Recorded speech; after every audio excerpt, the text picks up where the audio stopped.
ধর্মতলায় এই মুহূর্তে 7 জন জুনিয়র ডাক্তার তারা আমরণ অনশনে রয়েছেন।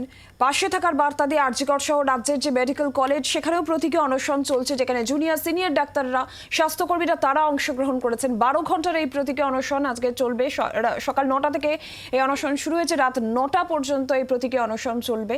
অন্যান্য মেডিকেল কলেজে সেই ছবি সামনে আসছে, যেখানে বাঁকুড়া সম্মেলনের যে ছবি আপনারা দেখতে পাচ্ছেন, বাঁকুড়া সম্মেলনী মেডিকেল কলেজে সেই ছবি, যেখানে প্রতীকী অনশনে বসেছেন সেখানকার সিনিয়র জুনিয়র চিকিৎসকেরা। আর ধর্মতলায় আমরণ অনশন চলছে 7 জন জুনিয়র চিকিৎসক, তাদের যে দাবি 10 দফা দাবিকে সামনে রেখে তাদের সেই আন্দোলন অনশন চলছে এবং তাদেরকে পাশে থাকার বার্তা জানিয়েই 12 ঘন্টার এই প্রতীকী অনশন আজকে রাজ্যের অন্যান্য মেডিকেল কলেজগুলিতে সকাল 9টা থেকে রাত 9টা পর্যন্ত 12 ঘন্টার এই প্রতীকী অনশন, যেটা রাজ্যের বিভিন্ন মেডিকেল কলেজ ইতিমধ্যেই শুরু হয়ে গিয়েছে।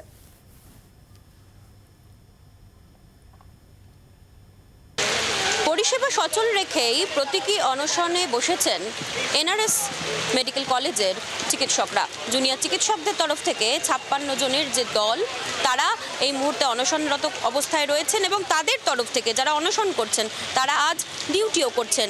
চিকিৎসকদের একটাই বক্তব্য, ন্যায্য দাবি, সুবিচারের দাবিতে তারা অটুট ছিলেন, অটুট রয়েছেন, অটুট থাকবেন এবং এই অনশন প্রতীকী অনশন হলেও তারা ধর্মতলায় যারা অনশন চালিয়ে যাচ্ছেন তাদের পাশে রয়েছেন সবসময়।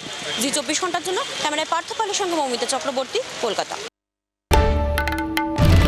বাংলার আওয়াজ, বাঙালির আবেগ, জি 24 ঘন্টা।